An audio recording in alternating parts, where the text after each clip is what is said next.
लेकिन संतोष जी, असल में हो ये रहा है कि बीजेपी ने ये सारा खेल रचा, बड़ा खेल, और अब उसकी तुलना छोटे दलों और रीजनल पार्टी से की जा रही है। ये इलेक्टोरल बॉन्ड लाया कौन? ईडी और सीबीआई का इस्तेमाल कौन कर रहा था? किसके पास ये ताकत था? बड़े ठेके बांटने की ताकत किसके पास थी? रीजनल पार्टी ने तो किया ही होगा, जो उसकी जांच हो, उनको भी, उनके खिलाफ भी कार्रवाई होनी चाहिए। लेकिन एक तो ये है कि क्या दोनों को एक धरातल पे देखा जा सकता, देखा जाना चाहिए। दूसरी बात ये है कि क्या ये सरकार इसकी पूरी जांच के लिए कभी तैयार होगी? देखिए, मैं आपके पहले वाले सवाल पे बहुत ही आसानी से जवाब दे सकता हूं, क्योंकि ये मुद्दा अमरीश जी के कार्यक्रम में भी अभी उठा था 1 घंटा पहले। राज्य सरकारें जरूर हैं कांग्रेस और टीएमसी इत्यादि के हाथ में, मगर ये ध्यान रहे कि इन राज्य सरकारों के हाथ में केवल पुलिसिया होती है, पुलिसिया, और कुछ नहीं होता है। सीबीआई होता है, ईडी होता है और आईटी होता है। वो कौन सा है? वो कौन सा? सेंट्रल गवर्नमेंट ही तो करत है।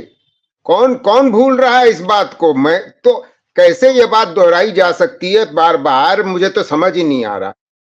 पहली बात, क्योंकि पुलिस और सीबीआई, आईटी और ईडी में जमीन और आसमान का अंतर है, जमीन और आसमान।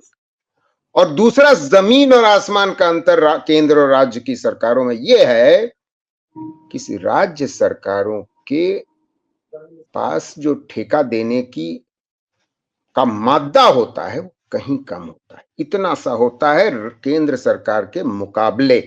जमीन और आसमान का भी फिर अंतर होता है।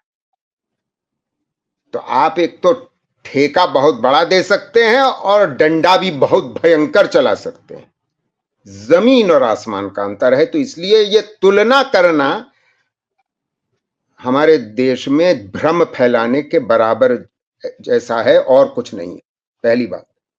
दूसरी बात, हमें बहुत साफ नजर आ रहा है, जो अभी तक बातें निकल करके आई हैं, कि माइनिंग और स्टील के सेक्टर्स में जबरदस्त तौर से चंदे दिए गए हैं उन कंपनी, और बड़ी बड़ी कंपनियां हैं। जिंदल स्टील है, जो कहा जा रहा है कि अरे अंबानी अडानी का है। अरे भाई, जिंदल स्टील भी है ना। आदित्य बिरला की कंपनी ईएमआईएल है ना। भारती एयरटेल है ना।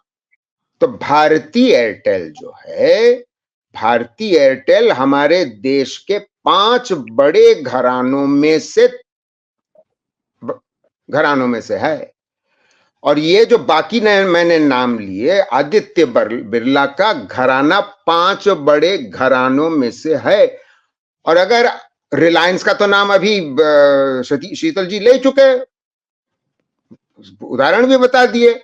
तो कौन कह रहा है कि बड़े घराने नहीं? मतलब ये बेतरतीब बात हो रही है। सबसे बड़ी बात यह है कि environmental safeguard, social impact assessment के वाले जो सेफगार्ड्स होते हैं, उनको नजरअंदाज किया, निरंतर जा रहा था ये, और जरिए से हमको पता चल रहा था। और अब साफ हो गया, इलेक्टोरल बॉन्ड्स के द्वारा ये साफ हुआ चला जा रहा है कि इन चंदे के लिए धंधा के आधार पे ये सेफगार्ड्स को, एनवायरमेंटल सेफगार्ड्स को नजरअंदाज करना, और जो सोशल इंपैक्ट असेसमेंट है वो सब नजरअंदाज हो रहा था, और भारी मात्रा में हो रहा था। वेदांत तो इस मामले में बिल्कुल अव्वल नंबर पे कंपनी रही है।